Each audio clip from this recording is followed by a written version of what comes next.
Hello there, I'm Laura Lee. Thanks for tuning in to Conversation for Exploration. Tonight, Jordan Maxwell joins us. He says that our modern world, yes, rests squarely upon our historical world, but he's here tonight to detail some of the arcane and forgotten ways in which the ancient mindset informs our present-day institutions. Welcome, Jordan. Yeah, what a subject we have embarked upon. What a subject we've embarked upon. Yeah. This has occupied you for how many years now? For 40 years I have been involved in researching and studying the subject of occultism in politics and religion and institutions. Uh-huh. And by occultism I mean the classic understanding of the word occult in Latin means that which is hidden. And so much in our world that we live in is hidden from us. We use terms and words and phrases and see symbols and emblems all around us. And so much of it is hidden to us. We don't really understand why we use certain terms and why we use certain words. And most people are just not very well informed as to how the entire world really works. And so the word occult does not mean evil or bad. It just means hidden. Is it mean forgotten because once everyone was well aware of what some of these connections were, but we've just forgotten over time? Yeah, well... Or were they hidden in the first place? Well, I can give you some examples. Most people are frightened to death when they're summoned to court. And it never, most likely has never occurred to anyone, why do you even call that thing a court? Why do you go to court? Because you play basketball on a court. Uh-huh. You know, you play tennis on a court. Right. The reason why it's called a court is because it's basically a game, and the idea is that the judge is a referee, and the whole idea is to put the ball back in the other guy's court. Oh, I see. Consequently, it's a fascinating study of words and terms.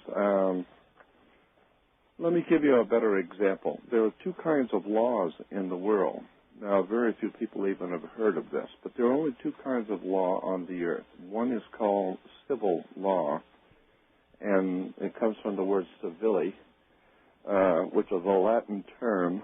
Civil law is the law of the culture of the people that live in the country. And so, therefore, it's referred to in law as, civil law is referred to as the law of the land. Okay. Because that's where people live, is on the land. However, there is another law which also operates on earth, and incidentally, the law of the land is different in every country, of course, because in every country the culture is different. So you can do things in Russia you can't do in Africa, or you can do things in Spain that you can't do in England. So it's according to the custom of the people decides what is referred to as civil law, or the law of the land. Now, there's a higher law which governs the whole earth, but that's a law that none of us seem to be very well acquainted with, and that is called the law of the high seas. The law of the high seas? Yes, the law of the high seas is the most powerful law on the face of the earth. There is nothing over it, nothing. It's the most powerful law existing on the earth, called the law of the high seas. It goes all the way back, as far back as the Sumerian and Babylonian empires. It was perfected under the Roman Empire, and it has come down to us from Rome today. It is still enforced the same way as it started out in Sumeria some 7,000 years ago, to the Roman Empire some 3,000 years ago. And today, England and America and the entire world of mankind operates under a world law, which is referred to as the law of the high seas, or International Maritime Admiralty. Oh, now it's been renamed to International Maritime Admiralty. Right. What does it say, and who would enforce this? And what about landlocked countries? Are they bound by this if they don't have access to the high seas? No, they're not. They all nations live under it. All nations.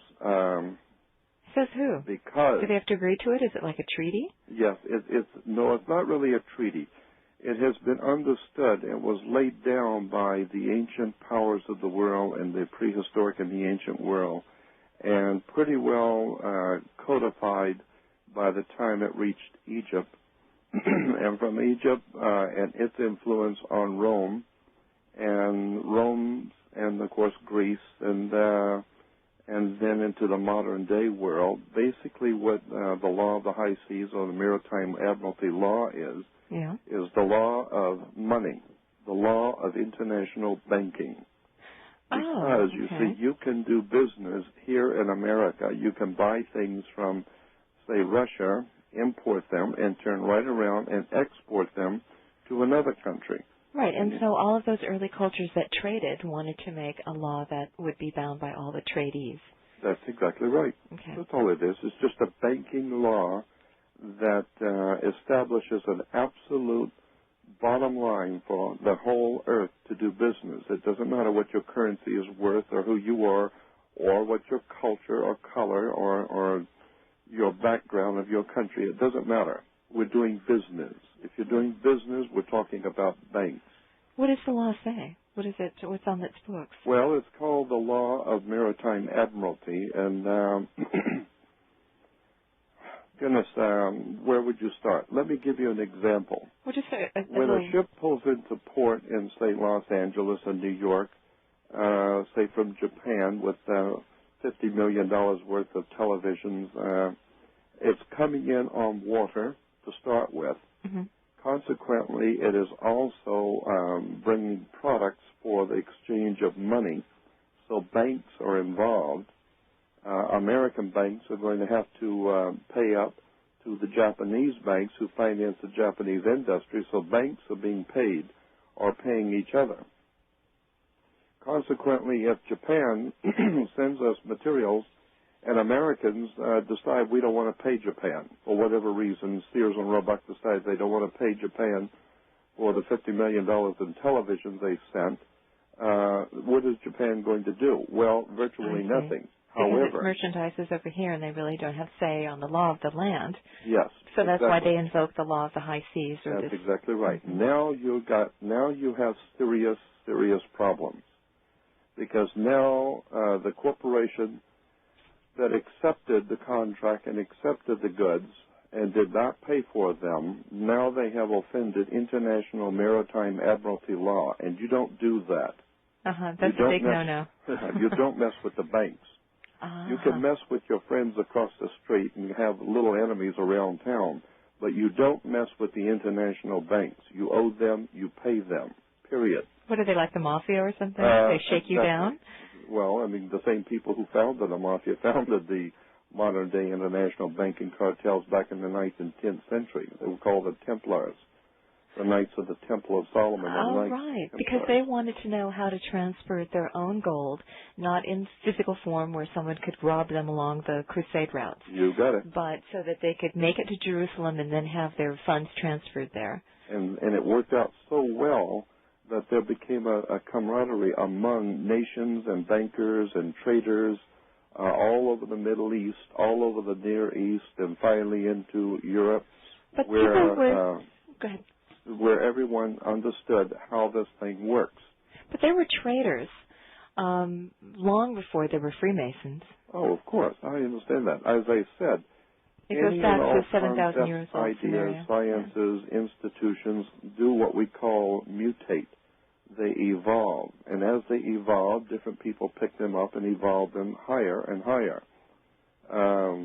Obviously, but I'm saying that the way that we do banking today goes back to the 9th and 10th century in the Anglo-Saxon world, in the English-speaking world. You did see that. The Templars were so successful, they got one of those kings after them to destroy them and nab their wealth, too. Well, that's exactly the problem. Then they went underground. Yeah. Well, anyway, let me go back to the proposition that Japan brings in, say, $50 million worth of televisions, and they're on board the ship, and consequently, that's why we use the word today. When you're going to send a product through the mail, you're going to ship it to them. Even if it goes by air. Yeah, because that's what a plane is. It's an airship. Right. Or when it goes to the moon, there's a rocket ship. That's why in the Enterprise they call it the bridge. Yeah. So anyway, the ship pulls in from Japan, say, and it is coming in on water with products which are going to cause money to change hands.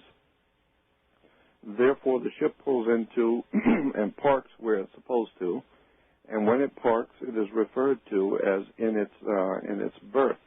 It's called berthing a ship.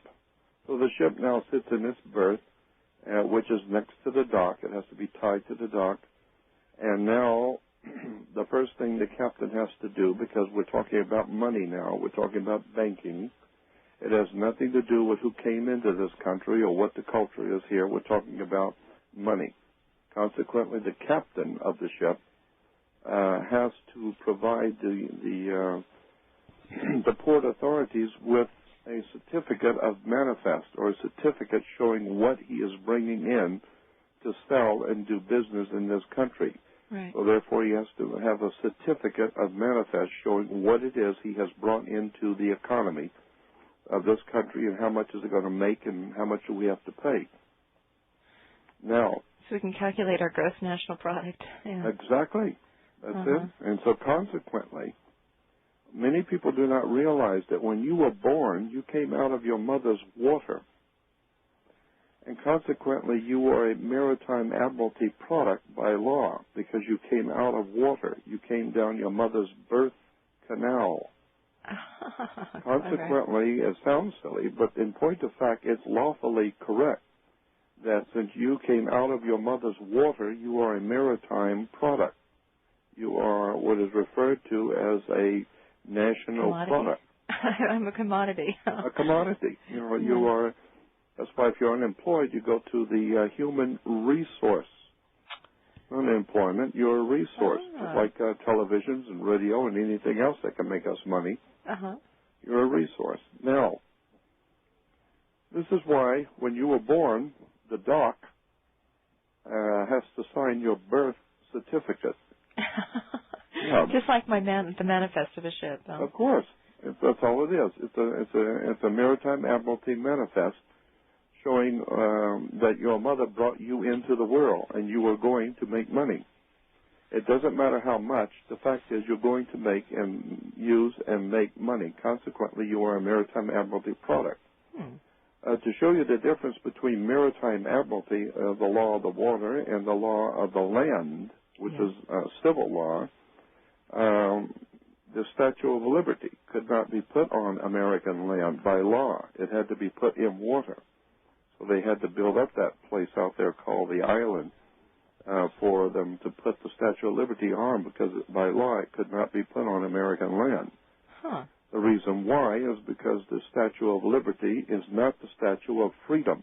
It's the Statue of Liberty. Liberty is what a sailor gets when he pulls into port in the Navy.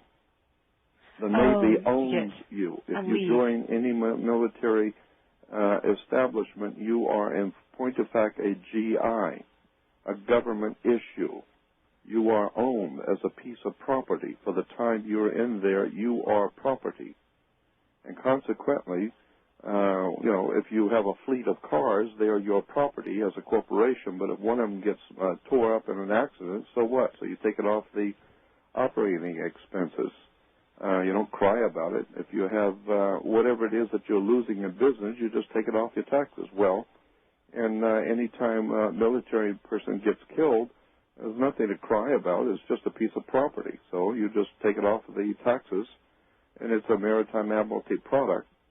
And the entire thing is a piece of business. It's nothing, it's nothing personal. Now, once you understand that you are a maritime admiralty product, if you order a big refrigerator or some large item from, say, Sears, and you can't take it with you in the car, well, then you have to wait till they deliver the next day. Well, this is what your mother did. She delivered you in the delivery room because she was delivering a product, and under maritime law. Now, all of this is just academic, and it's interesting to some people. Most people couldn't care less about it. because they don't see the profound significance of it. But it's when you get into court, when you are stopped by the policeman, when you get the bill from the Internal Revenue, or you get a subpoena to court, or get yourself in some serious trouble. Now it becomes important for the first time in your life to understand how you got in trouble and how to get out of it. Well, you got in trouble because you are a maritime admiralty product. So when you go to court, the judge is a referee. And the referee will sit and listen to both players on both sides of the courtroom. And the whole idea, as I said, is to put the ball back in the other guy's court. And at the end, the judge will decide who won the battle and who won the game. Mm-hmm. Now, he sits on the bench, which is a maritime admiralty term. The judges rule from the bench. The word bench is a Latin word for bank.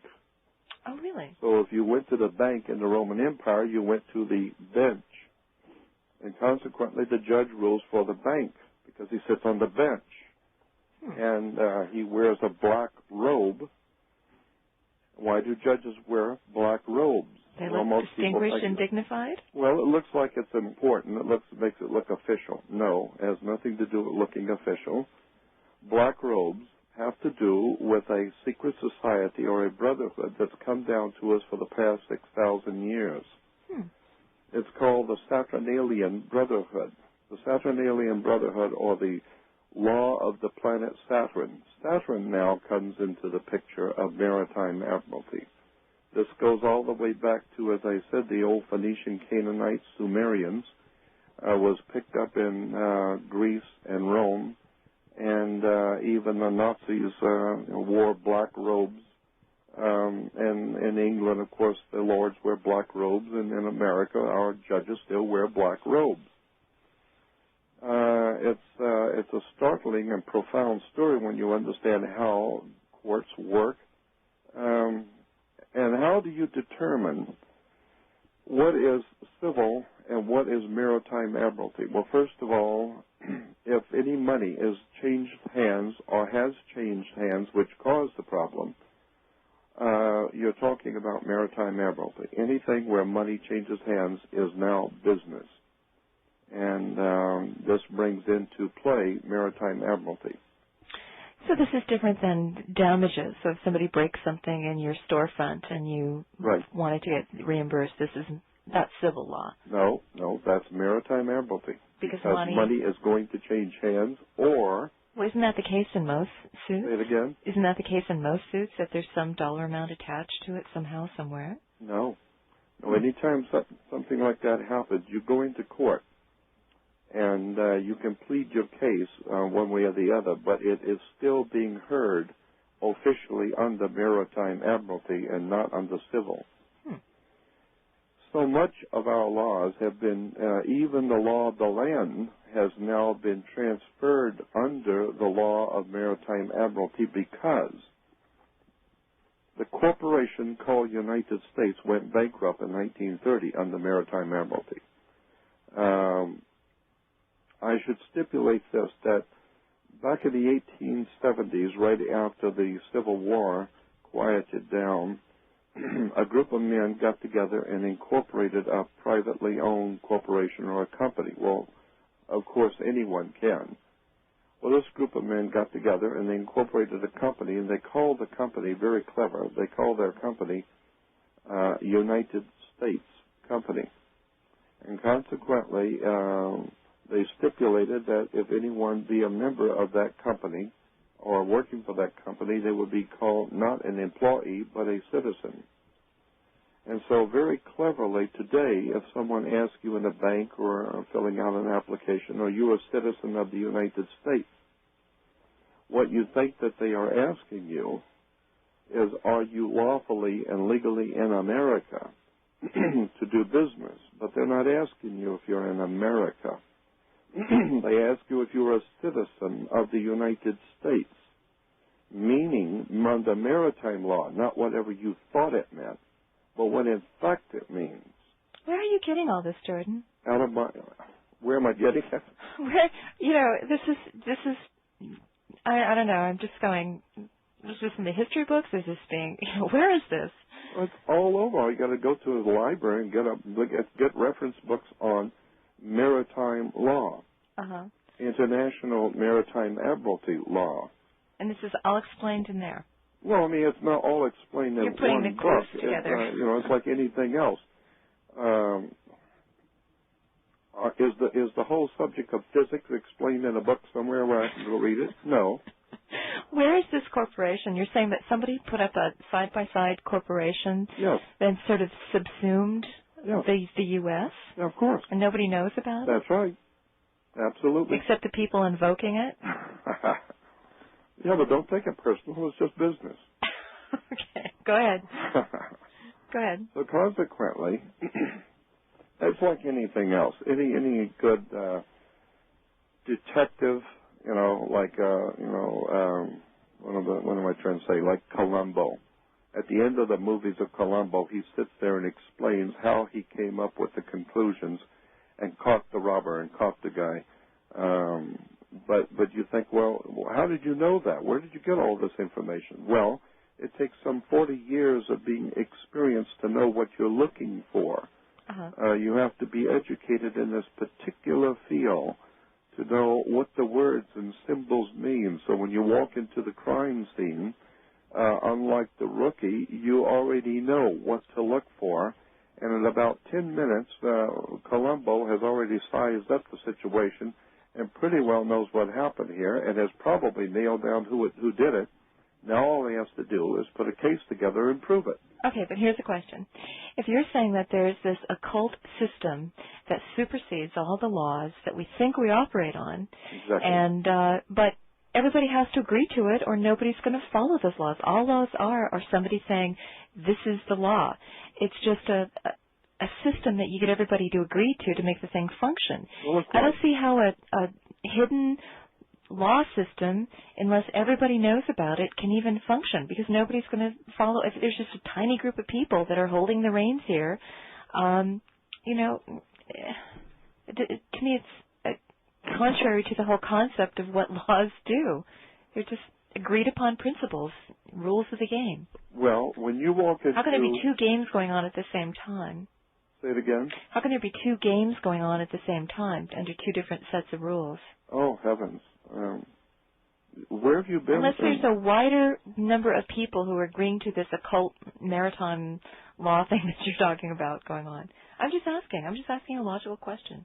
No, I know, but I'm just saying, do you not know that when you walk into, say, a large bank in New York City like Chase Manhattan, excuse me, and you're going to do $100 million worth of business, you have to know that if you're going to, say, open up a corporation or move your corporation funds as like an international corporation, General Motors or whatever, you're going to have to know that you're going to need attorneys, you're going to need advisors, you're going to need a whole army of professionals to explain to the boss and explain to the stockholders how this international banking world works. You can't just walk in and put $700 million into an account and wire it. If you're a corporation, there are certain laws, regulations, rules, and you don't have to know them all, but you had better have someone hired that does know them all. Well, right, but everybody agrees that they exist and will operate under them. Well, so everybody agrees that international banking laws govern banking. And who agrees to that? The banks do. You don't have to agree to anything. The banks have already agreed to it because the banks have already connected to maritime admiralty. So you don't have to worry about how banks work. You don't have to worry about how the federal government works. It's there. And if you're a part of it, you'll know how it works. And if you're not, just be careful and don't get in trouble. No, I mean, but you don't have to understand it. People don't. But you're saying there's a whole group of people that work the government, but then they write textbooks that explain it in an entirely different fashion. I mean, I can see some textbook error, but a whole. Anyway, I'm not going to argue the veracity of it. Go ahead. I want to hear this out. I understand your feelings because it is a new, it's a new subject. But that's what you run into when you're a talk show host. You run into all kinds of strange and interesting things. Go ahead. And but just mark my words that what I'm telling you is the truth, and one has only to go to a library. Yeah. And call your local bank. Don't talk to the tellers. Tellers know nothing. Talk to the head office of the bank and talk to the president of the bank and ask them if they know anything about international maritime admiralty law. Okay. And they will tell you, yes, that is the Bible for all banking on the earth, period. Interesting. Okay. And it has nothing to do with you. You don't have to worry about nothing. You just put your money in the bank every week and do your job and pay your bills and stay out of the way. The international banking cartels operating all over the earth for the past 1,600 years under the Roman Empire, they will take care of business. They know what they're doing. It has nothing to do with you. It's actually none of your business. I was asking more about the corporation that called itself the U.S. that you said superseded our Constitution, which we think we run on. Yeah. All right. Let me go back to that then.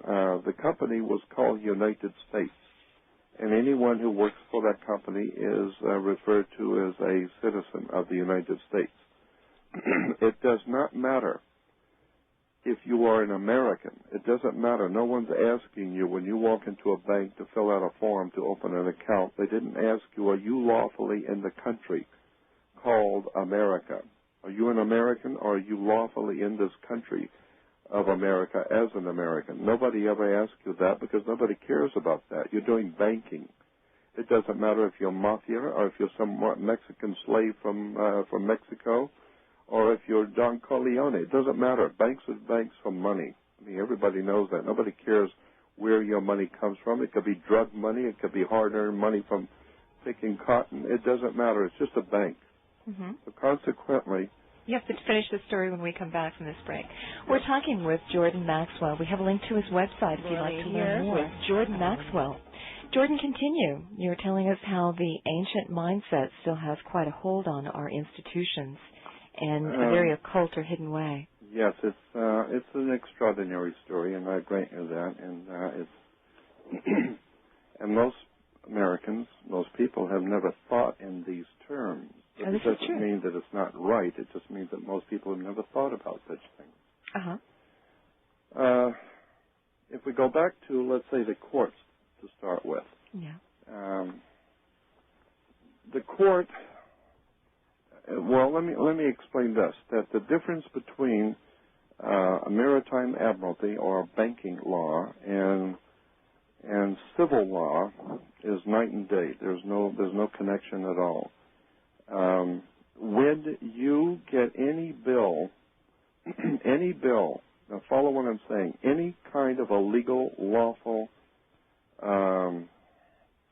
communication from government or from any corporation, say a bill from an oil company, internal revenue bill, a subpoena to court, anything which is lawful, legal, and is business, anything in this country that you receive as a subpoena to court or a bill to the Internal Revenue or your oil credit card bill, whatever it is, if it's a lawful legal document of any kind, period, your name appearing on that document must be, according to maritime law, it must be in all capital letters.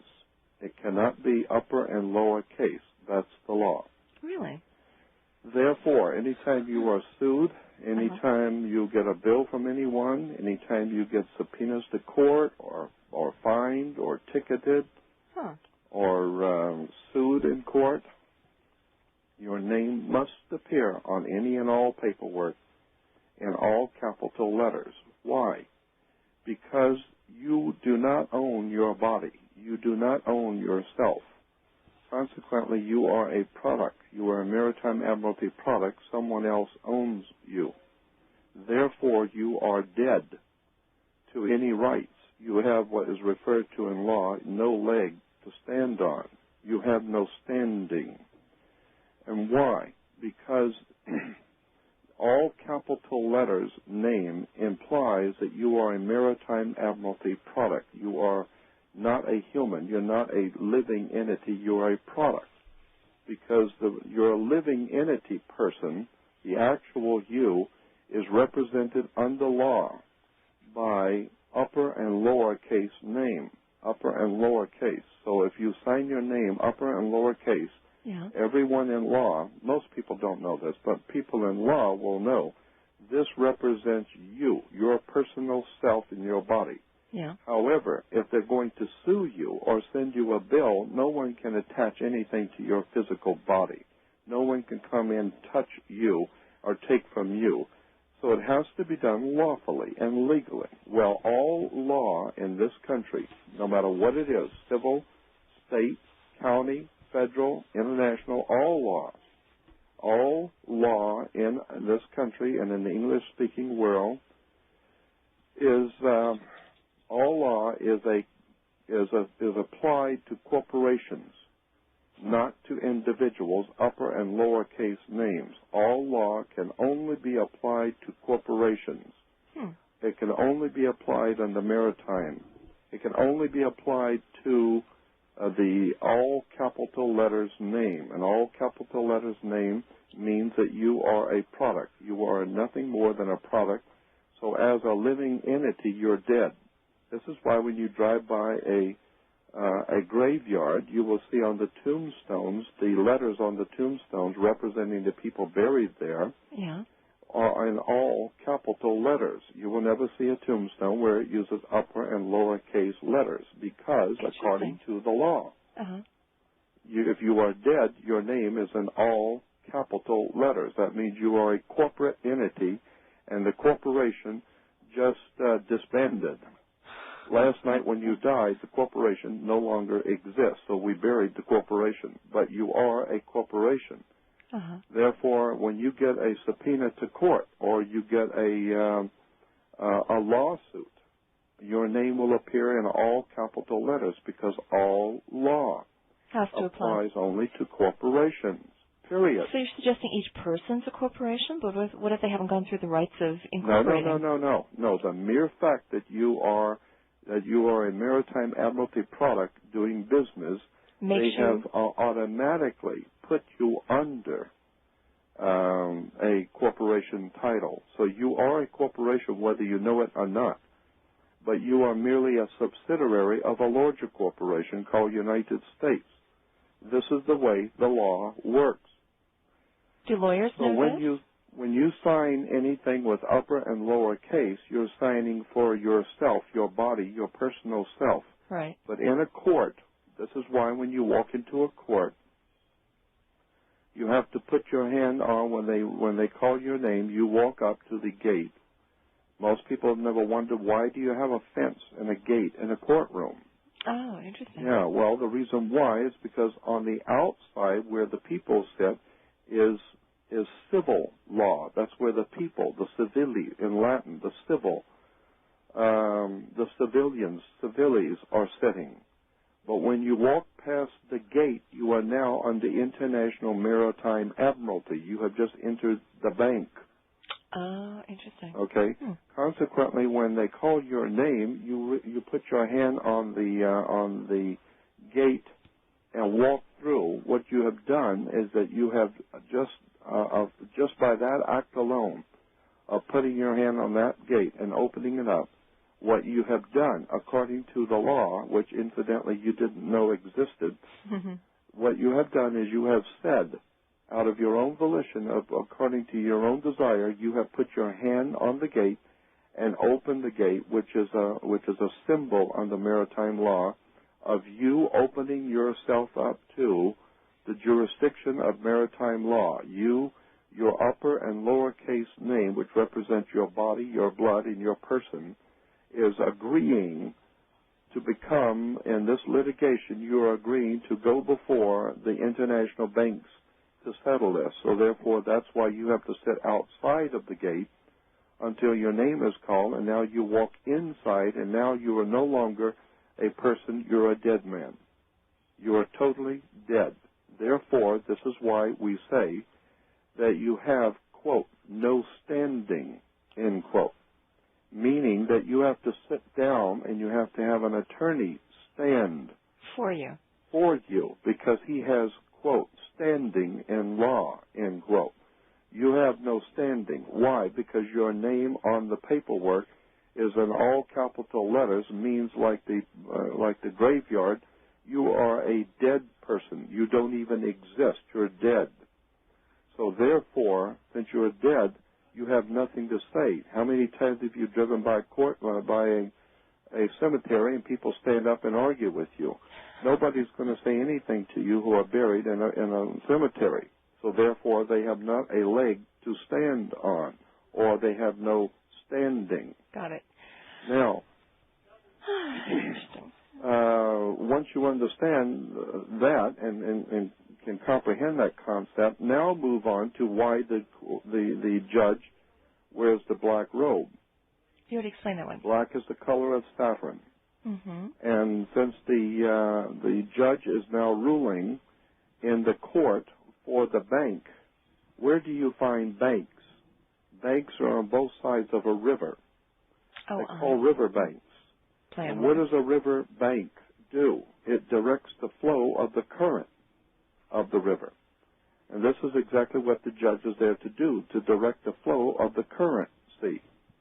Because the bank is the director of the flow of the currency, or the cash flow. And so therefore you are now entered into maritime admiralty, and somebody's going to pay.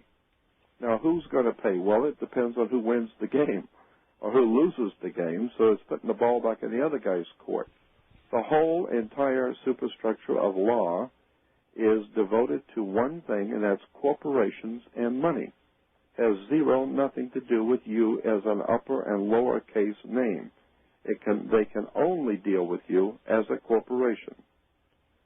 Now, if you go into court and they read out your name, and you're sitting on the outside under civil law, and they read your name out, I have seen people do this who are knowledgeable on this subject. And incidentally, I am not the world's foremost expert on this particular subject, but I'm knowledgeable enough to talk with you about it. But I'm not the expert, so there will be questions you might have that I can't answer. Okay. I'm just giving you an general overall discussion of this interesting subject of words and terms. Mm-hmm.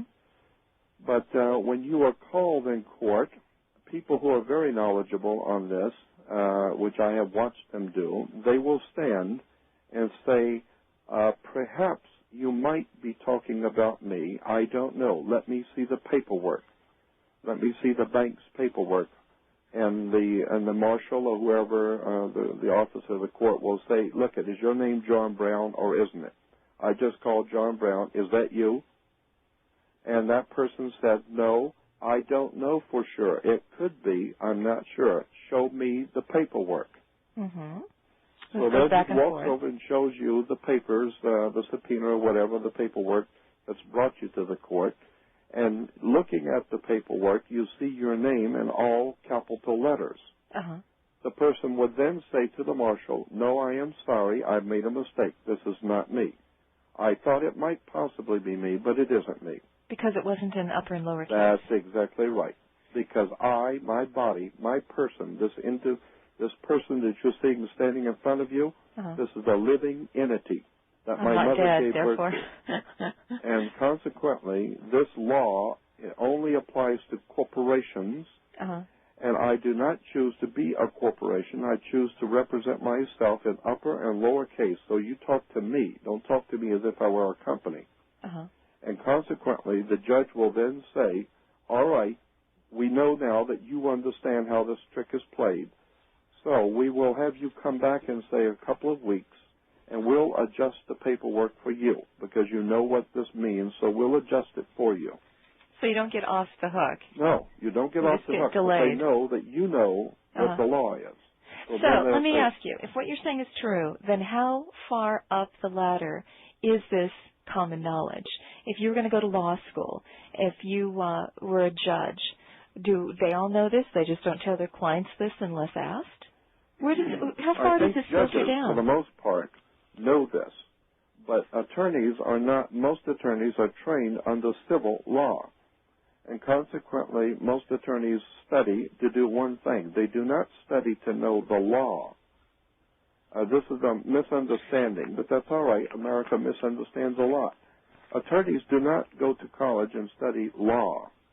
They go to study the system that operates, which we call law. So they don't get direct access to the law, which you're saying is written in a very different way than they're taught. Exactly. They just go to learn how to work the system. That's exactly right. Consequently, they are told, look, you are an officer of the court. Once you become an attorney, you're an officer of the court. Meaning, we're going to, it's like when you become an attorney, it's like saying, look, we're going to hire you as a salesman for General Motors or Sears and Roebuck or any other large corporation. You don't need to know what the boss's business is. You don't need to understand who we're doing banking with. You don't need to understand anything. We'll give you a manual for training that we write ourselves. All you need to know is what we tell you need to know, and that is how to sell the product, how to put the money in the cash register, and how to balance out every evening. That's all you need to know. Now, if you want a job, or don't you? Now, if you want to get clever and start talking to the president of the company after hours and finding fault with the way he runs his corporation, then you're not going to have a job here very long. You just do what you've been trained to do. Okay, question. So the person who said, I'm not this corporation, I'm not the person on this paper because it's all caps and I'm an upper and lowercase kind of guy, that's right, goes away, and then they adjust the paperwork. So then they subpoena him again or whatever, summons him with an upper and lowercase. Now, don't different laws apply? No. Now, here's what's going to happen. You will come back to the court, because I've seen this happen, and there is your name now all neat and orderly, upper and lower case. And now the judge is smiling and grinning because he knows he has you now. Because you knew, as well as he did, that he doesn't have anything as long as your name is on all capital. But now that you know, and he knows, he has changed the paperwork for you, and now it's upper and lowercase name. Now he's got you. However, the law says, maritime law says, any time, period, any time, you use a name upper and lowercase on a piece of business, it must, by law, must be followed by an AKA, also known as. And then the name must be in all capital letters, because no law in this country applies to you, period. Therefore, if you're going to use the upper and lowercase name, which is you, then you're going to have attached to that an AKA, which is also known as the uppercase, the all capital letters name. So it's just saying, we know that you're this piece of property, but you may think of yourself, and we're going to attach you with this AKA. All right. So then what happens? Then they proceed with even more vengeance? Then what happens, the judge will say, all right, is your name now spelled correctly? And you have to say, yes, that is my name. Now you've got me. However, according to the law, all laws, all federal laws, state laws, no one, and that is no one, can get an AKA on your name but you. No one. Interesting. I cannot walk into the county court of records in your city and ask for an AKA. I want to do business as, or also known as, Laura Lee. Mm-hmm. Because they're going to say, well, where's your identification to show me who you really are as opposed to who you want to be? And consequently, it would be a very serious offense for me to get an AKA using your name. Okay, so the court can't really do it, or the judge, or who these lawyers. So then what? Exactly. Then you can say to the judge, as these people did that I saw, who got me an AKA without telling me? Because whoever did that is going to jail. Because you can't do that. Because no one can get me an AKA and use my name and sign my name to an affidavit saying that I want an AKA without my express written permission signed by me. And I have to pay the $20 to get the AKA. No one told me I had an AKA. No one asked me for that. It was done illegally. No one inquired of me if I wanted an AKA. Therefore, someone has committed a felony. Someone's going to jail because they used my name on this document unlawfully.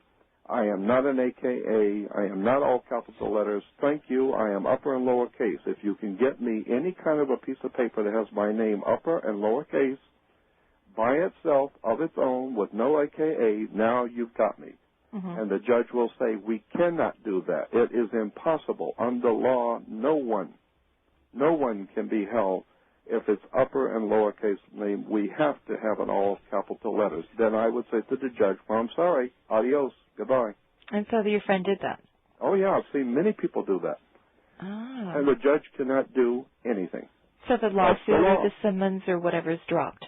The whole thing is dropped because that's the law. If you cannot, unless you want to press it, if the judge wants to press it, he knows whoever he sent to get the AKA is going to jail.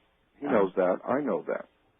So consequently, they have played out their hand, and you played out yours, and they've come to the end of the line, and then they say, just throw this case out. Next case. Now, that's just one of many ways in which our endgame system is used. Incidentally, I'll go back to that idea about the judges in black robes, and black was a color associated with the planet Saturn. Now, that's a whole new subject, and that's worthy of about 2 programs on its own, just talking about the planet Saturn and how it influences our institutions of government, religion, education, sciences today. And how far back does this go, this fascination with Saturn? The Saturnalian influence in men's affairs goes all the way back to Phoenicia, Cana, probably to Sumeria before that, but it was perfected in what we call Phoenicia or Cana. It was very prominent in Egypt, extraordinarily prominent in Rome, very heavily involved in Eastern and Europe in general. And, of course, today our country is just flooded with the influence of the planet Saturn. How so? Well, Saturn was referred to in the old Phoenician Canaanite language. You know, in the Bible we're told that the Jews went into the land of Canaan. Canaan is what we today refer to as Israel. Israel, Lebanon, today was many thousands of years ago referred to as Canaan, the land of Canaan. And in the land of Canaan, which is in Palestine, before Hebrews were ever there, those people living in that area had their own religion, of course, and their own deities and their own ancient gods. And their primary god in the land of Canaan was the planet Saturn. And Saturn was officially given the color of black, or assigned the color of black. He was referred to as the black planet, or the black sun. And refers directly Mars to was the red sun, or the red planet. Venus was green. This is why the Islamic world has green in their flags, because of Venus. That's why the crescent and the star and the crescent in the Islamic world on their flags is the star and the crescent. The star is the morning star, star of the morning, or the star of the east, or eastern star. And the crescent is the crescent of the planet Venus, not the moon. And this is why the ancient peoples associated the color green with Venus. And this is why, as I said, today in the Islamic countries, green is a very important color. Now, what's green got to do with Venus? What's the well, association? Anyway, let's go back to black, because that's germane to what we were talking about, the quartz. Black was assigned to the planet Saturn. And Saturn was called the black sun, or the black planet. Therefore, the priest of Saturn would wear black robes. They were the Saturnalian priesthood. Incidentally, in Phoenicia, Cana, long before the Hebrews ever got there, the symbol for the planet Saturn, the official theological symbol that we have found through excavations, I'm saying we, the world of archaeology, has found many, many temples in what we today call Israel, which date back far before Israel to the old ancient Phoenician Canaanite times. And in those meeting places of worship, they have found the planet Saturn with the rings around it, This wow. is why, incidentally, women are told to listen to their god, the planet Saturn, with the god of rings, and this is why you wear an ear ring. Mm-hmm. And men were told to get married before their father, Saturn, the god of rings, so you wear a wedding ring. The kings were crowned by Saturn, god Saturn, so therefore you wear the round crown. You wear earrings, men's wedding rings. Rings go back to the ring of Saturn, the old ancient god of the Phoenician Canaanites. But anyway, the planet Saturn was officially designated a particular symbol, which all gods have symbols and emblems of their godship. And Saturn's symbol in the old ancient digs that we're finding was two triangles interlaced, one going up and one pointing down, coming together. Oh, the Star it of was David. called the Star of Saturn, or Saturn's star. And today we call it the Star of David, but it's a six-pointed hexagram. A six-pointed hexagram was called the Star of Saturn. It was the official insignia of the god called Saturn. Saturn, as I said, was black, so therefore the priesthood of Saturn wore black robes.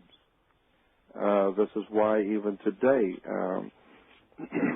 priests wear black robes and judges wear black robes, and then universities and colleges, usually when kids graduate from college or high school or wherever, they wear a black robe.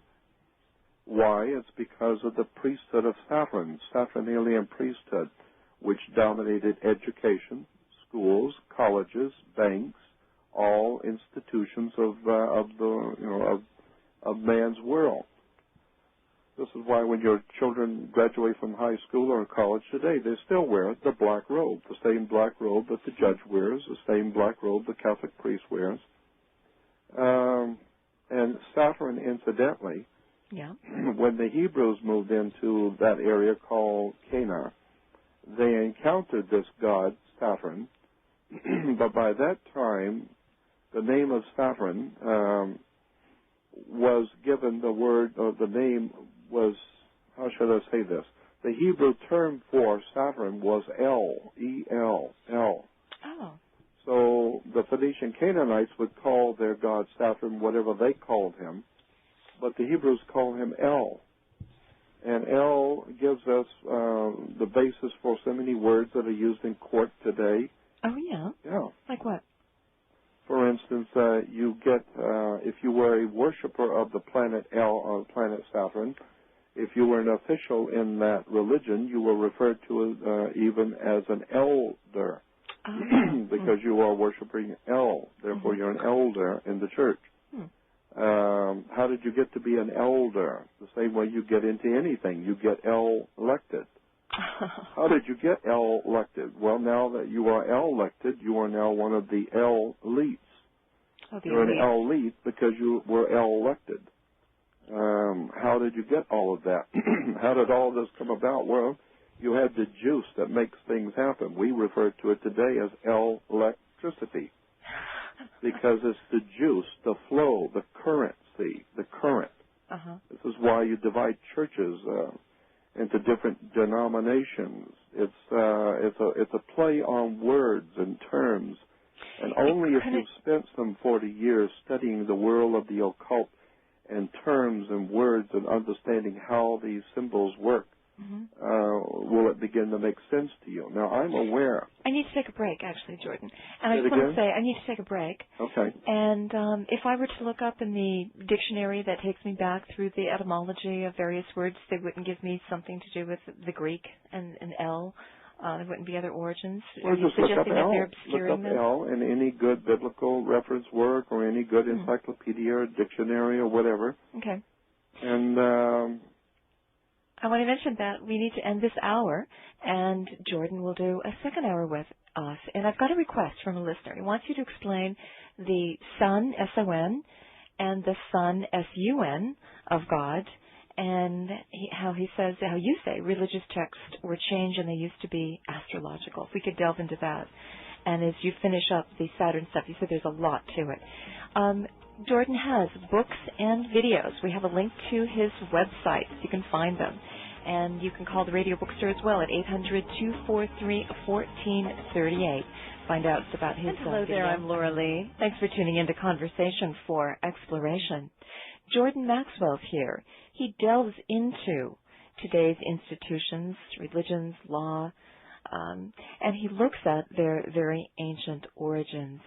And by the way, we have a link to his website. He's also got a video the Radio Bookstore carries at 800-243-1438 and lots of other books and source materials. And Jordan, welcome back. Thank you, Laura. You last told us about maritime law and maritime admiralty law superseding civil law. You told us about El and its relation to Saturn. I always heard of El as being a substitute word for God, that it was used as a substitute, so you wouldn't have to mention the real word, the name of God. And we also had a request from a listener to delve into one of your favorite subjects, and that is the relationship of sun, S-O-N, and sun, S-U-N, in ancient terms, and their meaning. And let's start there. All right, well, let me finish off with the El quickly. El is not a substitute word for God in Hebrew. Actually, El is a term for the planet Saturn, who was the major god in that area called Cana, and has been, of course, mutated like all words and terms in different languages, picked up by different people and applied in different ways, and comes down to us today. Isis was very important in the ancient world, even up into Palestine, and as far up as into what we would call ancient Greece, was still heavily influenced by the Egyptian religion of Isis, and that's spelled I-S-I-S. And the beginning of wisdom was referred to as Isis. And then with the coming of Pharaoh Akhenaten, who changed the worship of Isis single-handedly as Pharaoh, he changed the whole superstructure of religion in the Egyptian world. You can do that if you're Pharaoh. And, trying to invoke that monotheism and worship of the sun? Yes, and consequently the sun became known as Amen-Ra, or Amun-Ra, spelled A-M-E-N-R-A. Amen-Ra. I mean, we still use those terms today in church because the Egyptians said nobody can see God, but you can see his offspring, his son. And so consequently, the offspring, his name is Amen, A-M-E-N-R-R-A, Amen-Ra. And so today we say the same thing in Christianity. No man can see God, but you can send your prayers to God through his divinely appointed Son. And then at the end of the prayer, you say Amen, because you're sending the prayer through Amen-Ra, God's Son, the light of the world. We're just talking about sun worship. However, going back to El, it became known as El Shaddai. And in the Hebrew, if you do not want to use Yahweh, because it's too holy a word, that was the name of God, you use Adonai. And Adonai is the abbreviation, not El. Adonai is the abbreviation for God in the Hebrew tradition. And Adonai simply goes back to the old ancient god Adonis. So there's a lot of old ancient paganry and fascination with the old ancient pagan prehistoric world.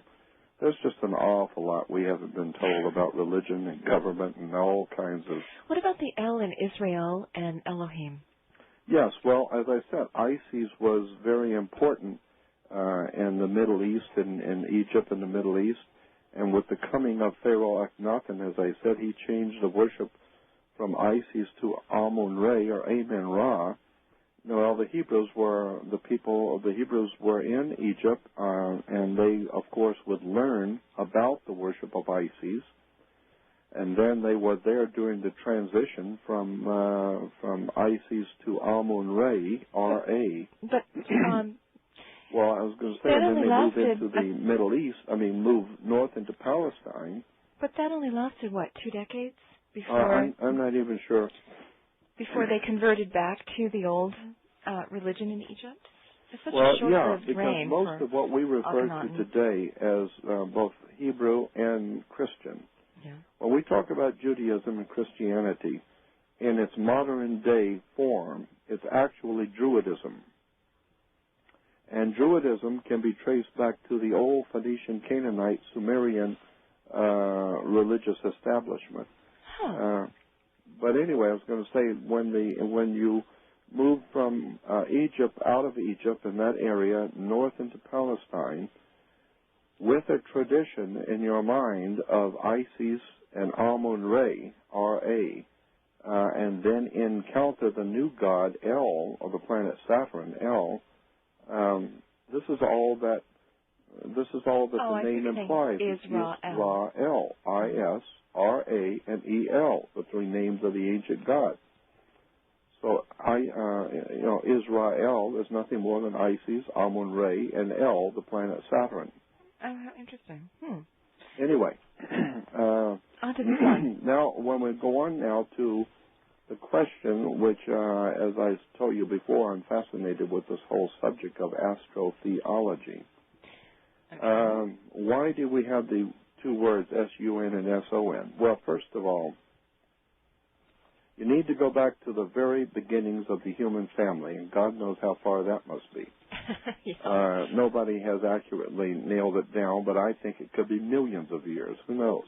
Yeah. But we do know that as far back as we have any records for, which is Proto-Sumerian, as far back as we can go to know anything with any kind of certainty, we know that the ancient peoples had a tremendous fear of a great enemy on the earth. And that great enemy that all ancient peoples feared, which we would refer to today as the devil, the great embodiment of all that is evil. But in the ancient world, that great evil that all nations respected and all nations talked about was quite simply darkness. When the world gets dark, people become afraid. And children are still afraid of the dark. Adults, if they have any sense, are afraid of the dark, walk into a major city in the dark. So consequently, the dark represented all things which are evil and bad and sinister and corrupt and harmful. And therefore, the the sun, obviously, to people who were living in those ancient times, if you've ever been out on the desert late at night, especially in the winter, and know how freezing cold it is and how absolutely hostile to human life it can be out on the desert late at night when it's absolutely freezing and the predator animals come out at night to eat, and you are nothing more than a sitting meal for some animal. Therefore, you can appreciate that the ancient mankind feared the darkness, and they feared all the evil that lurked at night. When the animals and the snakes and whatever came out at night, you couldn't sleep very well because there might be a spider or scorpion or something. So the nighttime was very fearful. And so, therefore, night was always guided over, and the god of night was always the prince of darkness, because it does get dark at night. And consequently, all peoples waited, all mankind waited each morning for the sun to come up. For when the sun would rise, it would give the world back warmth and light. It would bring energy. It would energize plants and animals and food so that we could get the energy from the sun and have food to eat. Well, also remember there were no electric lights to switch on. That's true. No televisions and no nice warm homes. There's merely the cold desert. And so consequently the sun became the symbol in the ancient and prehistoric world of the most wonderful gift that God has given to us. The most wonderful gift that God has ever provided for us is the sun, obviously. Because if there was no sun, you wouldn't be here. So therefore, it was understood that the sun was your risen Savior. And of course, the sun is your risen Savior. If you don't think so, wait till it don't come up. Consequently, that was only your Savior if it rises. I mean, it's a wonderful gift if it comes up, but if it don't come up, we're dead. So therefore, the sun became our risen Savior, who chased away the great evil of darkness, or the, quote, prince of darkness. And from there, we're talking about Sumeria now. From there, you can begin to put together the whole religion that eventually became known as Judaism and Christianity. And Christianity is nothing more than the old telling of the oldest ancient story of the world, the war between goodness and bad, the war between God and the evil, the war between light and darkness. God's Son, the light of the world, and of course the Son is the light of the world. And he is always constantly doing battle with the prince of darkness. And consequently, the ancient people said that the sun does not belong to anyone. It's not owned by anyone on this earth. And everyone knew that. So who did it belong to? Well, it belonged to God, who created it, obviously. So therefore, it was God's sun, not ours. So God's Son was, of course, the light of the world. He was our Savior, our risen Savior. And what's interesting, as I said, I can do 4 to 6 hours on this one subject. The whole subject is referred to as astrotheology. So where do you go in those 4 to 6 hours? What kind of material do you touch on? What I cover all of the words and terms that are used in Judaism, that are used, the concepts and ideas which are reflected in the Old and New Testament, where they came from. In the entire New Testament, it takes me about 2.5 hours to 3 hours just to do the New Testament alone, where you explain and show pictures so that you can intellectually understand what's being said in the Bible. Why does the sun walk on water? Well, of course, you go out at 6 o'clock in the evening and on the Pacific and watch the sun when it's walking on water. Oh, when it's sitting right there in the horizon of an ocean? Well, of course. And so consequently, when the sun comes up each morning, he was our risen Savior. But he doesn't belong to us. He belongs to God. So it's God's offspring. And so it's the offspring of God, and consequently it becomes God's Son, not ours. Mm-hmm. And all the ancient peoples realized that the sun was giving off energy, obviously. And consequently, since the sun is giving off energy, energy is, in point of fact, defining energy as life. Because without energy, there is no life. So therefore, the sun is giving energy, which is providing us with life. And that's scientifically factual today. Okay, so you're suggesting that the earliest peoples were talking and using terms and phrases to describe the sun, the physical star that lights our world. Mm-hmm. Somehow along the way it got confused with or paralleled with talking about a person, a human. Of course. Tell us about that transition. Well, Lord, I've got a... Was it just hand? That's interesting story, as I've said. The whole story is called astrotheology, and when confronted with telling the story, I think, well, do we have 4 hours where I can sit down and start at square one? Because it's... About 45 minutes. Okay. It's an interesting, once you get the hang of it, once you start looking and understanding the code in the Bible. There's a Bible code. Heavens, there's all kinds of Bible codes. This is not referring to every third or every 10th letter. Well, that's one way of looking at a code. But the kind of code I'm talking about are terms and words. Now, for instance, let me go through this because this will give you an idea about where to start. On the first day of summer, incidentally, all of our religious concepts and ideas in the Anglo-Saxon English-speaking world and most of the rest of the world all of our religious concepts and ideas, no matter what country, have come from the northern hemisphere, not the southern hemisphere, northern hemisphere. Okay. Consequently, on the first day of summer, the first day of summer is referred to as the summer solstice. The sun is in the northern hemisphere, as high and as far north as it's going to get. It's directly overhead in the northern hemisphere. And consequently, on the first day of summer, the sun is as high in the northern hemisphere as it's going to go. It's not going to go any further north.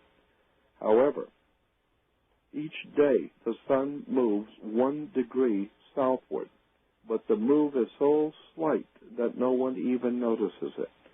But it's moving each day 1 degree southward till it finally hits fall, and for the first time it finally occurs to you, or it dawns on you, that the sun has moved southward in the sky halfway down. And now the trees are starting to be affected because they're not getting the energy, so the leaves are turning colors, and it's become fall and autumn. That's because the sun, which was in the northern hemisphere, is now moving southward, and it's about halfway gone.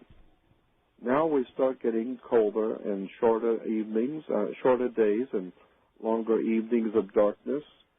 And then the sun keeps moving southward until it hits the lowest point in the southern sky. And this is on December 22nd. And now it is as low in the southern sky as it's going to go. And that's on December 22nd, which is the beginning, the first day of summer in the southern hemisphere. The sun has gone south. If you have the money, you need to go to Rio. All the birds are flying south. Everybody else is going south. So, if you love the sun, go down to Rio for about 3 months, because that's where it's down. The sun is down in the southern hemisphere. Yeah, we know our basic astronomy. Say it again? Nothing, go ahead. So therefore, now the sun has reached its lowest point in the southern sky on December 22nd. Thank God it doesn't go any lower, or it'll be gone completely. However, each day the sun was moving 1 degree. But something interesting happens to the sun on December 22nd, 23rd, and 24th. For 3 days, the sun rises in the southern, down at the southernmost tip, in the same degree. It does not go any further south, and it doesn't come back northward. It rises on the exact same degree for 3 days. That's 22nd, 23rd, and 24th. So the ancient peoples realized that the sun rose for 3 days right in the same degree. And they knew it's been moving either north or south, but now it's not moving at all. So they said the sun, God's son, the light of the world, was dead for 3 days in his tomb. He was dead. He's not going anywhere. He's spinning his wheels. He's just not going anywhere. So he's dead. Anything that was moving all year and doesn't move at all is dead.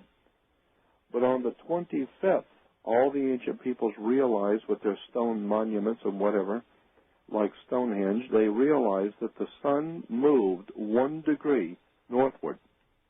Because the reflection on the stones showed that the sun has moved 1 degree. Therefore, anything that was dead for 3 days and is now moving again has been born again.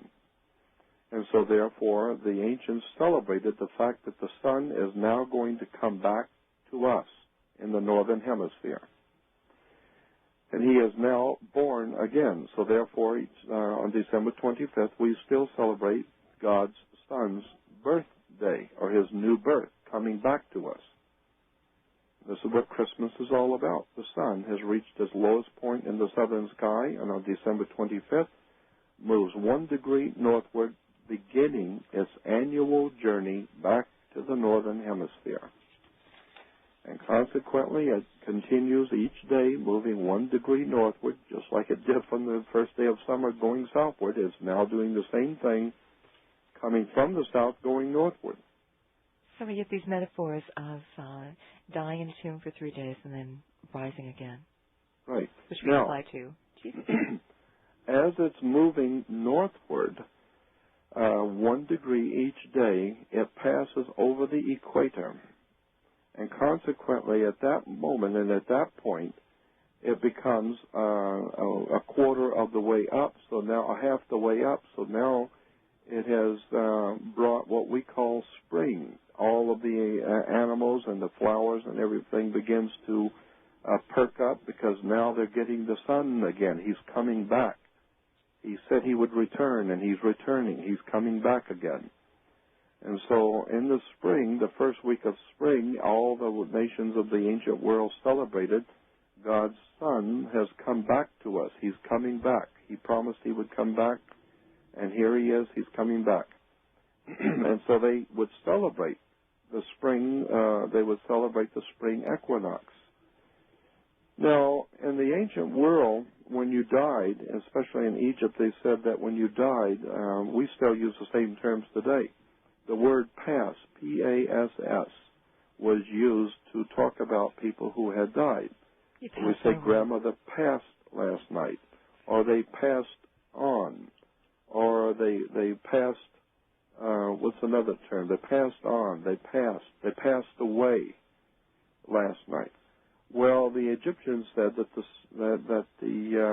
when you died, you passed over from this life to the next life on the, quote, other side. So you have passed over from the death, from your life, into the world of the dead. You have passed over. And we even say that, I've heard that even in my lifetime, people saying, yeah, grandmother passed over last night.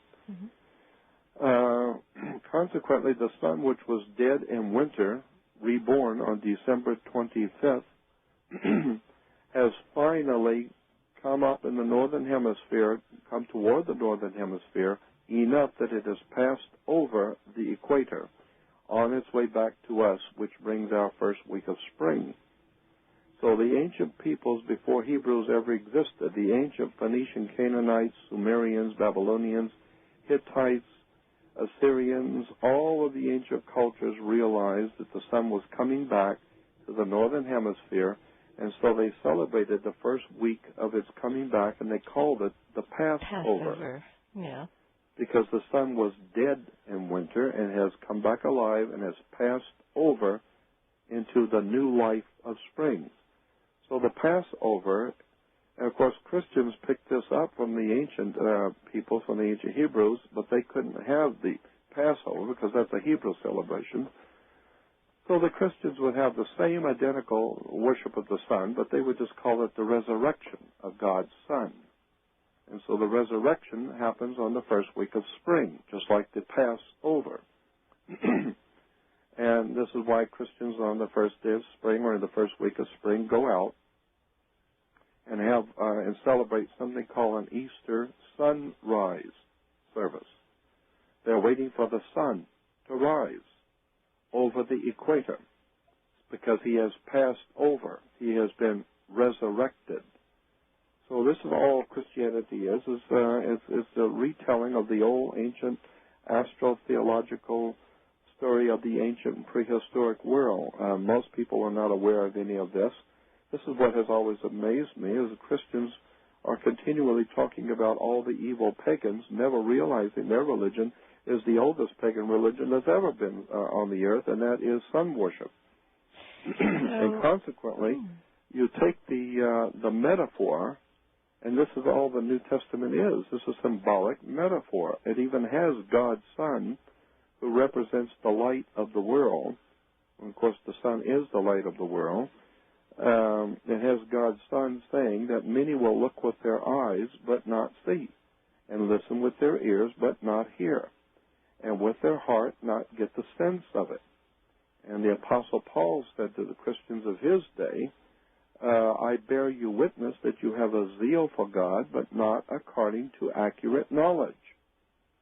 The point being is that if you're going to honor the divine presence in the universe, do it with intelligence. Understand what you're doing.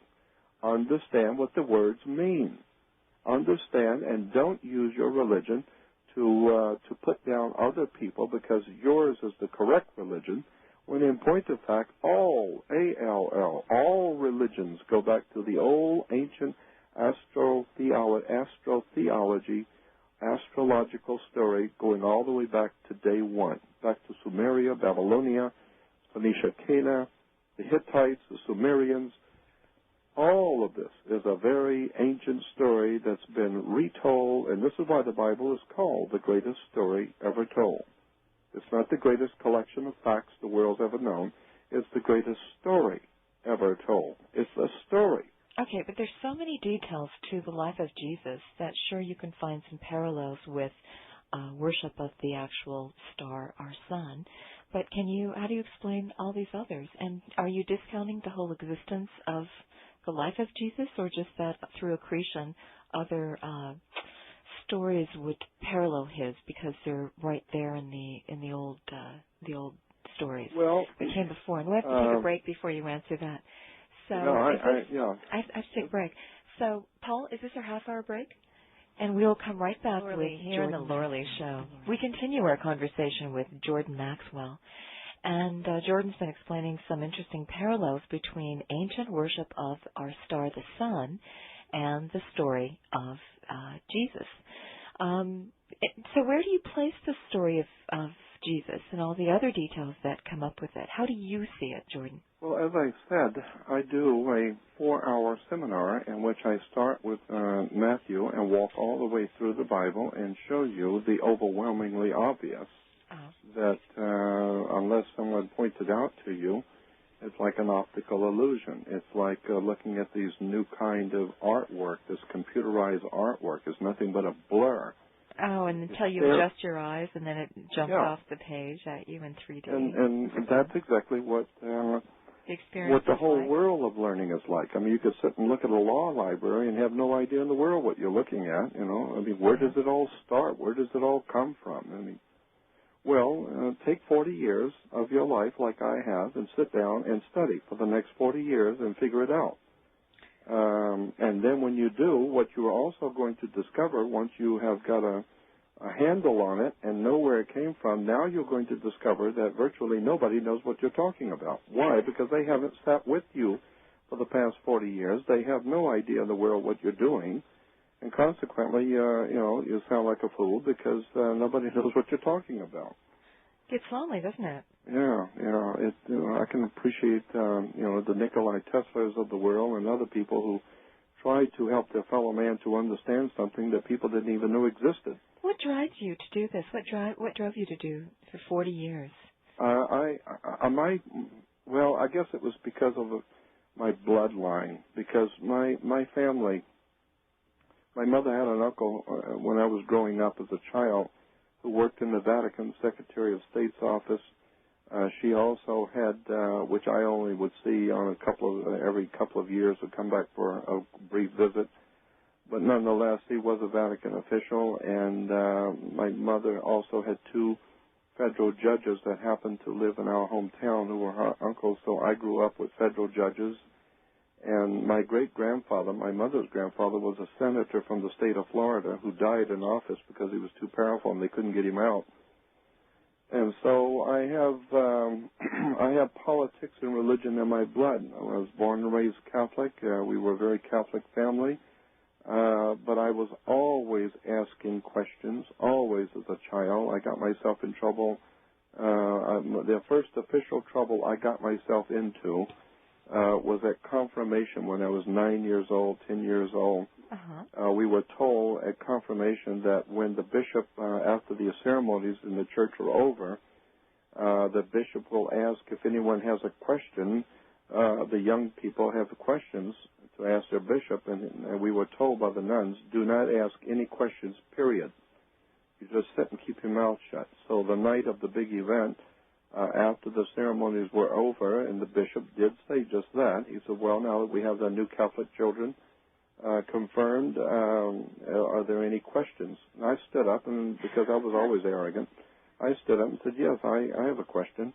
I said, my father works with torches, like a welder. I said, could I take one of my dad's torches and burn an angel? If there was an angel next to me, could I take a torch and burn him? What a question. Yeah, and Poor the bishop says, well, no, what would make you think you could? I said, well, I'm just asking. I don't know. And he said, well, no, you cannot take a torch and burn an angel. And I said, why not? He said, well, because angels are spirits. You can't burn a spirit. Yeah. Fire is a natural phenomenon like wood or paper or something, but you can't burn a spirit. And I said, well, if I can't burn a spirit, why am I concerned about going to hell where my spirit's going to burn forever if you can't burn a spirit? And so that was the first time I got a stiff talking to until never to open your mouth again. I see. Hell's got no no cachet here because you can't burn anyway. Right. Yeah. So consequently, it didn't take me very long growing up listening to my uncles who were federal judges, and I hung around the church and priest and all kinds of interesting people and the mayor, and I got a feeling and a sense for government and for religion and for law, etc. At the ripe old age of 17 and a half when I left home, I pretty well had heard all the stories. Wow. And All this kind of stuff? Is this the kind of stuff that you'd sit around the dinner table at night with certain select members of your family and talk about? Mm-hmm. All this stuff, the ancient symbology and where it came from. And Yeah. And wow. And most people would look at me like, what is this kid talking about? And I said, it's history. Go to the library, read a book. It's history. How are we able to do this and not have to go and get regular work? Say that again? How are you able to devote 40 years to studies and sitting in libraries and reading all this and not get a regular job? Yeah, I know. That's what my wife said. Lucky guy. Not everybody can pull that off and sit in the libraries and do what you've done. Well, let me tell you, I lost everything because of it. I lost my home. I lost my marriage. I lost my wife. I lost everything I ever owned in this world, and that's the way the universe is. You want something bad enough, it may allow you to have it, but if you're going to have that, then you've got to pay something. You've got to pay for whatever it is you do. Well, I paid a hell of a price for the kind of knowledge and the kind of work that I have done all my life. Am I happy about that? I don't think so. I don't know that it was a fair deal. I don't know that it was worth it. I mean, I now can sit before large audiences at huge universities and discuss intelligently with huge audiences all kinds of fascinating knowledge and materials that most people have never been privileged to know anything about. And I do that. I travel around the world speaking to audiences, and I know that people are sitting there with glassy eyes, having no idea in the world what I'm talking about. So in one way, I got what I wanted. I wanted wisdom and knowledge. The other, though, I paid a terrible price for it.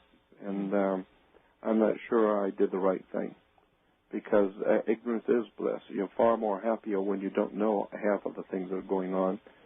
But that's my life. That's who I am. And so I accept it, and it's far too gone now to change. Now I just study every day, read and study every day, and I'm also happy that I am in the company of, almost daily, in the company of other writers, authors, lecturers, teachers, scientists. I'm a member of organizations, physicists, international physicist organizations, international research societies. So I not only do my own homework, but I'm just dazzled by the brilliance of other people and their work. And so the more I learn, the more I know how much I don't know. It's just a fascinating world, and that's why I can't understand anyone who would tell me that life is boring. Life is boring because you're not doing anything. If you knew what the world was all about and understood some of the ancient mysteries of the world and some of the most profound, knowledge that's sitting in front of us, and we don't even see it. I mean, we haven't even figured out, where the Aztecs went yet, and all of the ancient pyramids and great temples around the world, and who built all of these great monuments and the Nazca lines in Peru, and God knows, we can sit and talk for hours about all the ancient mysteries of the world. And what's going on in the Atlantic Ocean and Bermuda Triangle? Is anything going on? Well, you might not think so, but the United States Navy thinks so. And they're very concerned about it. I don't know if you know anything about it, but they don't know about it, and they're very concerned about it. What do you think? Consequently, I'm just saying that when you go to a court, you're going to go into government, you're going to step into the halls of power. You really need to know what's been going on the earth while you were asleep. This is a fantastic world we live in. And the more you begin to delve into it, the more you begin to see how much you didn't know. Let me go back to this thing about the Easter or the worship of the sun. In the ancient Phoenician Canaanite world, which we today refer to as Israel, that area, Israel and Lebanon, was known as Cana. That area of the world celebrated the first week of spring like everyone else did. The name of their celebration was called the Marriage Feast of Cana. And we're told about the Marriage Feast of Cana in the Bible. That's a metaphor. It's a symbolic story, a symbolic metaphor. Because if you understand that the marriage feast was the marriage feast of Cana was a metaphor for the sun coming back in spring, then you begin to see how the story unfolds. It's fascinating. As I said, the sun comes back, it crosses the equator. It has now passed over into its new life in spring. Consequently, this also has to do, this marriage feast of Cana has to do with why we call God the Father. Oh, okay. Why is God necessarily the Father? I've often wondered, maybe God is also a female, because the Bible says God created man in his own image, male and female. So why don't we call it Mother God, Mother Goddess? Well, so maybe God is both male and female. Maybe it's neither one. Yeah. Maybe the whole thing is a metaphor. But anyway, the reason why we call God the Father is because of rain. That's why we call God the Father. It's because of rain. R-A-I-N is not the word for water falling from the heaven. R-A-I-N is a very ancient word for God, or name of the most ancient god in the Hindu language. In the Hindu, one of the most ancient gods of the Hindus, and I do mean ancient, his name was Rain, R-A-I-N.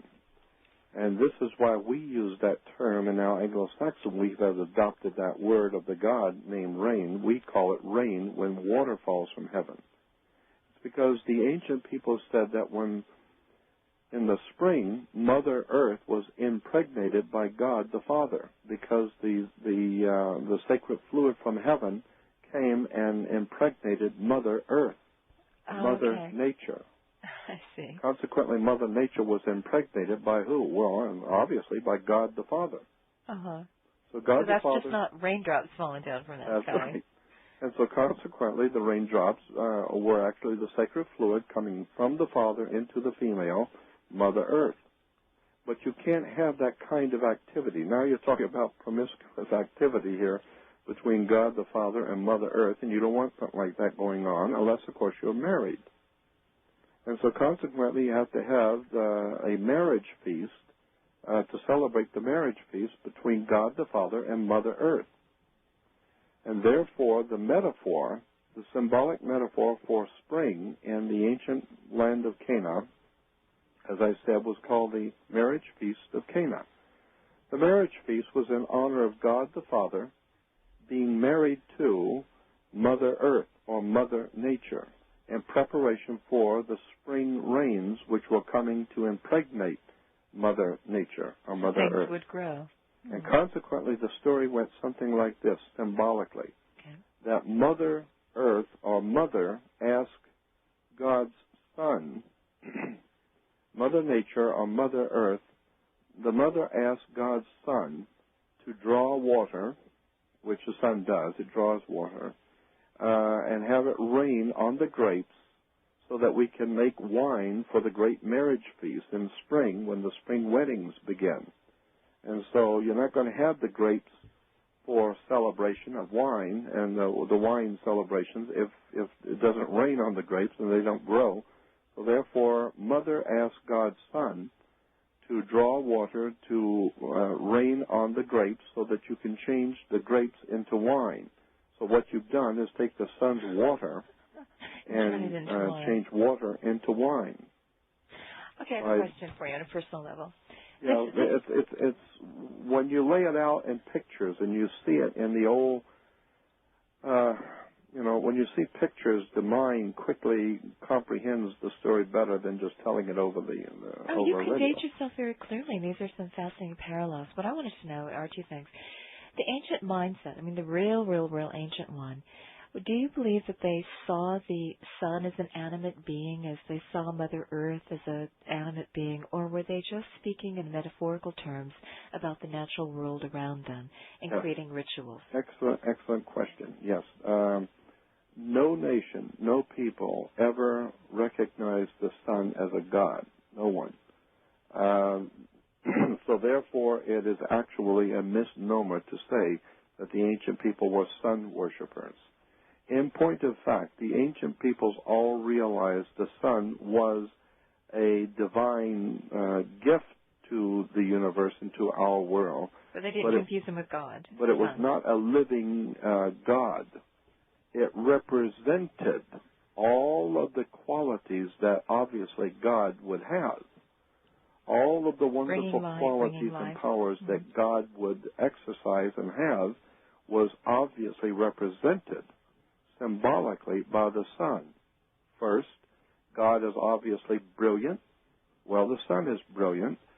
God is also the creator of all life and the sustainer of all life. Well, that's what the sun does. It creates and sustains all life. And it brings warmth and happiness. It chases away the boogeyman of darkness. And so it chases away the evil prince of darkness.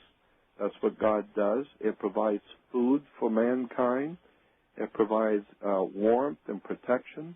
Right. So all of the wonderful qualities that God obviously has would be symbolically represented in the sun. So even you're suggesting the ancients knew it was just a symbolic language, because we do that today. We anthropomorphize everything around us. It just helps us relate to it better. It makes it easier to talk about. Okay, next question for you.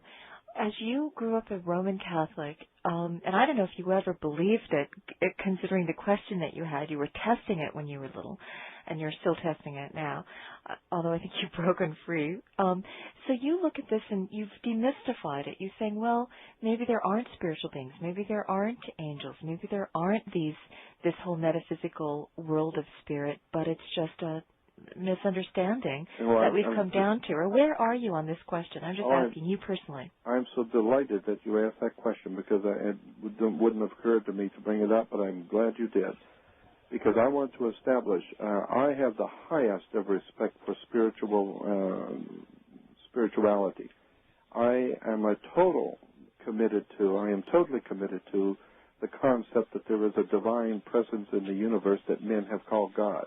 I have no problem whatsoever with that idea of a divine presence or a divine, how would you say? I don't see it as a man or as a... Neither do I, as a creator, whatever it is. It's a divine creating presence in all things, in the animal life, in the vegetable life, in the life of the universe. There's the breathing in of energy and a breathing out. We can see stars coming into being, stars dying, people being born, people leaving. There is a divine presence in all things I have the highest of respect for. Okay. And so in that way, I could say that I am totally a believer in God, or a total believer in the divine principles of the universe. Are you then trying to free us, your fellow human beings, from erroneous, limited ideas of God? Yes. That's basically what I'm trying to do. You're not sitting there on a throne, right up in the sky? Yeah. Well, what I'm doing, I should add to what I just said, the fact that I have no problem whatsoever with the idea of spirits or angels or demons or whatever you want to call them, and there's all kinds of explanations for that other world of darkness, of where you go when you die or whatever. There's all kinds of of ideas expressed. But I am totally convinced for myself, beyond a shadow of a doubt, that there is, in point of fact, a spirit world. There's no doubt in my mind about it. What convinces you? And so, therefore, I don't know if I would call them angels necessarily. I don't know if I would call them demons, but I do believe that there is a presence, a spiritual, divine presence, which they meaning whoever they are able to come in and go out of dimensions. So I don't have any problem with the idea of angels. I'm quite sure that they're here. I'm quite sure that maybe there's all kinds of spirit entities in this world that we don't see necessarily, but we will see face-to-face on occasions. Like the Apostle Paul said, some have entertained angels unaware and didn't even know it. And so, I mean, how many stories have we heard in our lifetime? How many thousands of stories of people who were caught in a terrible accident or some terrible tragedy? Miracles that happen. Yeah, someone walked in out of nowhere and helped them and protected them, and then walked out and were gone, and we'll never see them again. Do you have a spiritual practice that you do, Jordan? Say it again? Do you have a spiritual practice that you do? Not to put you in touch with that realm, or? No, I'm a very spiritual person. I read and I study. I communicate with the spirit world in my own way. But I have a very high respect for the entire superstructure of what we would call God and the spirit world. Do you pray? I have a very high respect for. I'm not a fool. I understand the difference between metaphor, but I also know that there's something else going on besides the metaphor, and that's that I have a high respect for. What do you think? I mean, your mission is to wake people up and say, "Gee, look at our history and what these ancients were really looking at, and look at how we're expressing religion today or law." What would you hope if you could, take a Sim City computer program and redesign the world? Under what lines? What would you test out? What would you? I would like to see the entire world. This is merely an answer to your question, but I would like to see the entire world for the first time sit down and listen to the whole story of the ancient mystery schools, the ancient mystery school teachings of astrotheology and the secret teachings of all the ancient ages of the world, what the ancient peoples were trying to tell us. What do the Aztecs and the Mayas and Incas know that we are too brilliant to even look at? We're too smart. I think that what we have had are people who have purposely kept us ignorant so that we don't bother to look at what the Egyptians were really teaching, what they really believed, and why they believed it. I think that there are some very, very intelligent and powerful people in the world who know that there is a huge and a humongous story going on in the world for thousands of years, but it's not on a need-to-know basis for you. I mean, you don't need to know. You just go on and do your job. And is it too empowering to know? Yeah, I think it's very empowering, and I think that's exactly the problem, is that the people in power do not want you to know how much power you really have. Once you get in touch with your own spiritual connection with God and get your own spiritual connection, all of a sudden you don't need anyone. You don't need to crawl on your knees to government. You don't need to have anyone tell you how to act and how to think and how to treat your fellow man, how to treat your mate in marriage. You don't need anyone to tell you any of these things. And therefore you become a light in yourself, and people then begin to see that you are a brilliant person, that you live your life with profound wisdom and knowledge, and you move in such a way as to show that you are a well-adjusted and have respect for other people, respect for belief systems, respect for the universe. Today, unhappily, mankind has no respect for themselves, much less the earth or their wife or their husband or anything else. They don't even have respect for themselves. Well, certainly that message that you expressed has been kept damped down because it was threatening to former leaders of the world, that those who had it by its grip. But I keep wondering if we can afford to do that anymore today. I think you're right. Take us all down with the ship, I totally think you're right. I don't think we can continue to play dumb anymore. I think nobody, even children, you will see it in all children. No child wants to be chastised by the parent or by the teacher. No one wants to be told, sit down and be quiet, you're out of line. Nobody likes that. Nobody likes to be made fun of in front of the class and made to look like a fool, even though you acted like a fool and therefore you got chastised. But nobody likes that. Humans do not like to be put down. They like to take the front seat and be pompous and arrogant, and then when someone comes in with real authority and says, go sit in the back, you're not capable of sitting up here with us, that no one likes that. So consequently, that's in part of human nature. We don't want to know that we've been wrong. We don't want to hear that. All we want to know is that what we believe to be true is true. That's all we want to hear. Well, now, if you can come in and show people, say in any particular religion or any particular philosophy, be it Democrat, Republican, whatever, and if you can show people that what they believe to be true is absolutely flawlessly true, and you can articulate that in such a way as to dazzle them with your brilliance, they're going to support you. They're going to love you. Because why? You are telling them what they want to hear. And this is exactly what in professional and good people who know how to manipulate audiences, this is what they do. They will tell you exactly what you want to hear. And then go off and do something else entirely. Exactly. Sounds like that. And then when after they have made all the money off of you, then they go away laughing. So what I'm saying is I think you are totally right.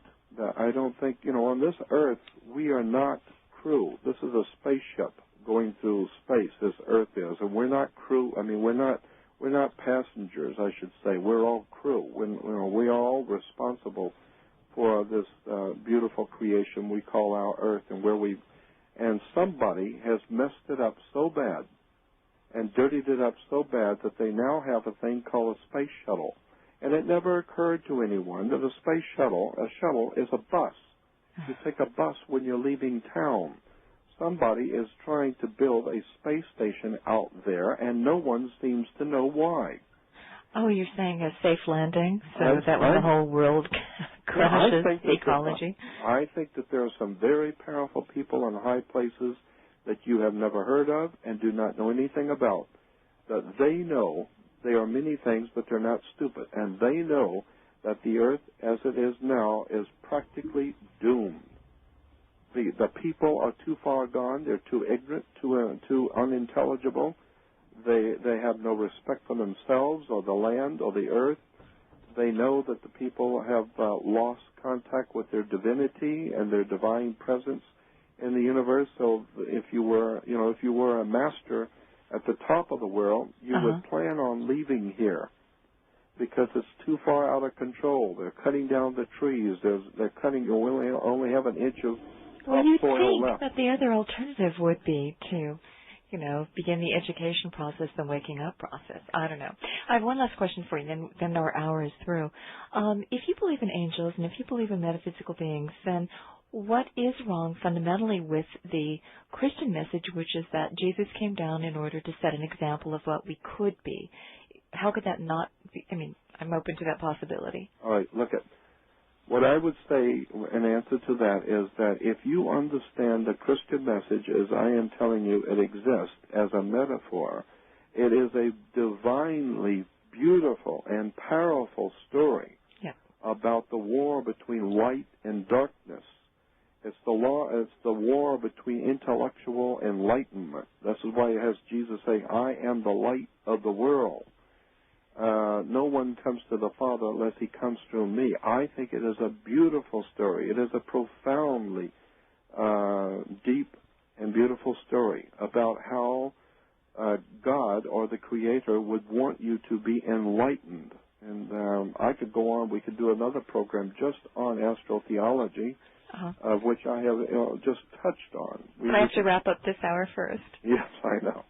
So. But I'm saying that I have the highest respect for the story in the Bible, in the New and the Old Testament, as long as you understand it's a story and it's trying to tell you something. And if you're looking at the metaphor as actual history, you're not going to get it. Thank you for that clarification, and thank you for some fascinating discourse. Appreciate all the 40 years' work that you've been doing, Jordan. We have a link to Jordan's website. The Radio Bookstore has one of his many videos, and you can call them at 800-243-1438. You go check out his website. Thanks for listening to Conversation for Exploration. That was Jordan Maxwell. I'm Laura Lee.